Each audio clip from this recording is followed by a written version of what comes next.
Ito ang balita ngayon. Trending at pinag-uusapan ngayon sa mundo ng social media. Ang di umano'y balita. Hindi pa nga itinuturing na ganap na panalo ng kampo ni ni Vice President Sara Duterte ang desisyon ng Senado na i-archive naman ang itong impeachment case laban sa kanya. Ayon sa isa sa mga kanyang abogado nitong Huwebes lamang, isang araw nga matapos na ibasura na nasa 19 senador ang mungkahing ituloy nga ang impeachment trial sa Senado. Ani Attorney Poa, hindi pa ito ganap na tagumpay dahil may nakabinbing motion for reconsideration pa sa Korte Suprema at posible rin aniyang may bagong reklamo kapag lumipas na ang one-year bar rule, kaya handaman o pinaghahandaan nila ito. Bagamat hindi na matutuloy nga ang impeachment trial sa Senado, sinabi ni Poa na hindi nito maapektuhan ang mga isusumiteng komento nila sa Korte Suprema na tinatalakay pa rin ang legalidad ng kaso. Samantala, iniimbestigahan din ni si Duterte ng Department of Justice kaugnay ng manoy banta sa buhay ni Pangulong Marcos at ng Office of the Ombudsman hinggil sa issue naman ng pondo ng Office of the Vice President at ng Department of Education na pinamunuan naman ng pangalawang Pangulo. Tungkol sa hamon naman ni Senator Erwin Tulfo na magpaliwanag sa publiko hinggil sa gastusin ng kanyang opisina, ayon kay Attorney Michael Poa, desisyon yon ni BP Sara, pero bilang abogado mas mainam na ang commission o nasa commission audit ito tatalakayin. Samantala, muling nagpakita sa publiko si Vice President Sara Duterte sa Davao City nitong Huwebes kasunod ng mga pahayag mula sa Palasyo Malacanang na maaaring bumiyahe siya sa Kuwait nang walang kaukulang travel authority. Itinanggi ni Duterte ang akusasyon ni Communications Undersecretary Claire Castro at tinawag itong bahagi ng political scapegoating ng administrasyon upang ilihis ang atensyon ng publiko. Ayon sa kanya, layunin ng isyu ang pagtakpa ng hindi pabor na desisyon ng Senado sa administrasyon. Kaugnay niya, narito pakinggan natin ang bahagi ng pahayag ni Vice President Sara Duterte. Isa na naman yon sa ginagawa ng Office of the President na yung ilihis ang usapan sa kung ano ang totoong nangyayari ting bayan. So nakita natin na unfavorable sa administration ang desisyon ng Senate of the Philippines. So gumawa na naman sila ng kwento na umalis ako ng bansa ng walang travel authority para doon na naman matutok yung attention ng mga tao and matuloy na naman yung lagi nilang paninira sa akin. Ang sinasabi ko nga, ang tawag dyan is political scapegoating. Una nang sinabi ni Castro sa isang press briefing sa India na wala pang travel authority si Duterte para sa kanyang event sa Kuwait. Para sana yan sa ngayong araw, Agosto 8. Matapos ang botohan sa Senado, bumatikos pa si Castro hinggil sa umano'y kawalan ng impormasyon ng Office of the Vice President tungkol sa kinaroroonan ng pangalawang Pangulo. Samantala, nanindigan naman si Duterte na nirerespeto nila ang desisyon ng Senado na i-archive ang impeachment complaint laban sa kanya. Aniya, wala silang partikular na inaasahang resulta, ngunit nakahanda naman ang kanyang legal team sa anumang posibleng mangyari. Ang naging pasya ng Senado, aniya, ay isa sa mga posibilidad at kailangan itong igalang. Sa ngayon ay wala po tayong impormasyon. Tinawagan po natin ang Office of the Executive Secretary. Meron po tayong nabalitaan at ito'y naitanong sa atin na meron daw na balak ang Vice Presidente na pumunta sa Kuwait, no? Well, sila naman yung lagi nagsasabi na huwag mag-propagate ng fake news and misinformation. Although wala bigyan ko kadungog giunsa niya. Giunsa niya pagsulti, ma'am. Giunsa niya pagsulti. Basta nung namayos sila, pumunta ka daw allegedly, pumunta ka daw Kuwait ng travel authority. Okay, so alleged lang is siya, ma'am, no? Wala tay video recording, statement at all. Nagikan yun sa iyaha. And then isulti siya nga iyaha to. Okay, sige. Gusto lang ako klaruhon, ma'am, kaya wala maguna ako nakita. So, yes. So, ang Office of the President and ang PCO, sila man ang permi na nagasulti, no, nga dapat dili ta mag-propagate o misinformation and fake news, and there's no truth at all nga niadto ko og Kuwait without a travel authority. So, I guess isa na naman yon sa ginagawa ng Office of the President na yung ilihis ang usapan sa kung ano ang totoong nangyayari sa ating bayan. So kahapon, nakita natin na unfavorable sa administration ang desisyon ng Senate of the Philippines. So, gumawa na naman sila ng kwento na umalis ako ng bansa ng walang travel authority para doon na naman matutok yung attention ng mga tao and matuloy na naman yung lagi nilang paninira sa akin. Ang sinasabi ko nga, ang tawag dyan is political scapegoating. Magandang araw mga kaibigan. Bigyan natin ngayon ng reaction, opinion itong post ng Abante Teletabloid sa thread. Just in, sabi dito. Wala umanong nakalap na impormasyon si Palace Press Officer Jose Claire Castro kaugnay sa kinaroroonan ngayon ni VP Sara Duterte. Sa ngayon, nasa India sina Jose Claire Castro kasama ang presidente on a 5-day state visit. Okay. Matatandaang ang travel authority na ibinigay sa BC ay para kanyang biyahe pa The Hague at South Korea mula Hulyo 5 hanggang Hulyo 28. So, ito ang payag ni Auntie Claire.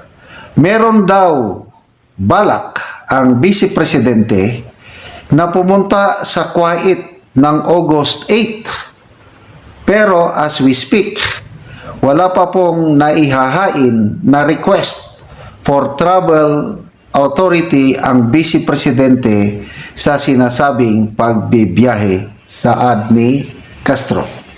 So, kung hindi nila alam kung nasaan si VP Sara ngayon, August 7, katatapos lang po, may nabasa akong post. Kaninang pananghalian, August 7 yan nasa Davao si VP Sara, naglunsado, nagsagawa sila ng Thanksgiving party kasama ang kanyang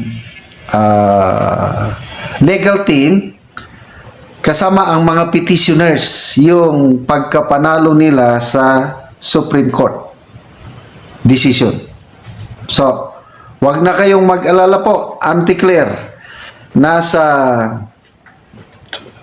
Pilipinas lang, nasa Davao City, si VP Inday Sara enjoying her victory. Masayang-masaya sila doon kasi nga nanaig ang demokrasya, nanaig ang katotohanan, panalo ang taong bayan, ang mas nakakarami nga taong bayan pala. Kasi may mga taong bayan din na malungkot, galit, dismayado. Isa na dyan na kanina lang nabasa ko, columnist ng Philippine Star, si Mr. Tony Lopez. Grabe.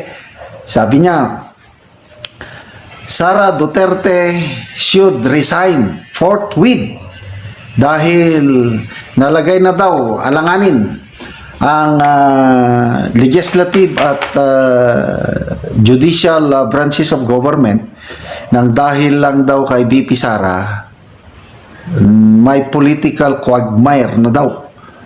Kaya solusyon para mahinto na itong pagka-watak-watak ng ating gobyerno, mag-resign na lang daw si VP Sara. So, sila yung mga tao na hindi masaya. Sino pa? Si Congressman Percy Sendanya. Ano na daw ang Senado? Senado ng mga Duterte. Ganon na sila ka-desperado ba? Hindi nila matanggap-tanggap ang majority decision. We are in a democracy. So, ang Supreme Court po may mandato to interpret the Constitution. Bakit hindi nila, I don't know, sarado na siguro ang pang-iisip. Hindi naman pinagbawalan ng Korte Suprema ang mga kongresista na mag-file ng impeachment complaint dahil mandate yun ng Kamara. Ang sinasabi lang ng Korte Suprema, void ab initio. Mali from the start. It never existed yung impeachment complaint. Kaya sinasabi ng Korte Suprema, pwede kayo mag-file ulit ng impeachment complaint next year, February 6, 2026, after your 1-year bar rule. Ganun lang sinasabi. Kasi hindi nila sinunod ang konstitusyon. Binayolate yung 1-year bar rule. Walang due process. Hindi nila binigyan ng pagkakataon si BP Sara na mabasa ang mga complaints sa kanya at sagutin. Ang sinasabi nitong si Attorney Bukoy, Bukoy ba yun, spokesperson, sa trial na daw. Hindi pwede. Nakalagay sa rules ng House na dapat once na na-initiate yung impeachment complaint, pag na-refer na sa Committee on Justice, mabigyan ng pagkakataon yung na-impeach na public official to read the complaints at bigyan siya ng pagkakataon na sagutin. Yun ang rules ng House mismo na hindi nila ginawa. So, sino ngayon ang may kasalanan? Si BP Sara? Pa-resignin ninyo? Ang sisihin nyo, ang mga kongresista na inapura nila. May pahayag si Congressman Speaker Romualdez, hindi daw nila inapura ang impeachment complaint. Anong hindi inapura? February 5, biglang pinapirmahan ang yung fourth impeachment complaint in just 1 day or few hours lang. Ilang oras ba yun? 215 congressmen, pirma, na karamihan hindi man lang binasa. Basta lang pumirma. Kasi nga, according to Congressman Tiangco, may promise na pundo. Kaya, yung mga gustong magkaroon ng pundo, pirma naman kahit hindi na binasa. And then, last minute na, last hour, last day of session ng Senado, isinabmit. Hindi inapura. Sabi ng Speaker, ang inapura daw ang paglilibing. Inapura yung paglibing o pag-archive, inapura. Kasi gusto nila, hintayin pa daw ang desisyon o ruling ng Supreme Court sa motion for reconsideration. Anyway, nagsasaya kami ngayon, mga nagmamahal sa mga Duterte, samantalang ang kabilang kampo, loyalista, kakampi, mga makakaliwa, nagdurusa. Sorry na lang. See you next year. So, again, Auntie Claire, nasa Davao ngayon, si BP Sara nag-i-enjoy sa kanyang panalo sa kay Tamba at mga kongresista. At yun na nga mga kababayan, ano na ang masasabi mo? Kung mayroon kayong hinaing at komento patungkol sa balitang ito, please comment down below. Pag-uusapan natin yan sa comment section. At kung nagustuhan nyo ang video, ay huwag kalimutang mag-like at i-share na din para mas marami pang makaalam at umabot ito sa marami sa ating mga kababayan. Maraming salamat po!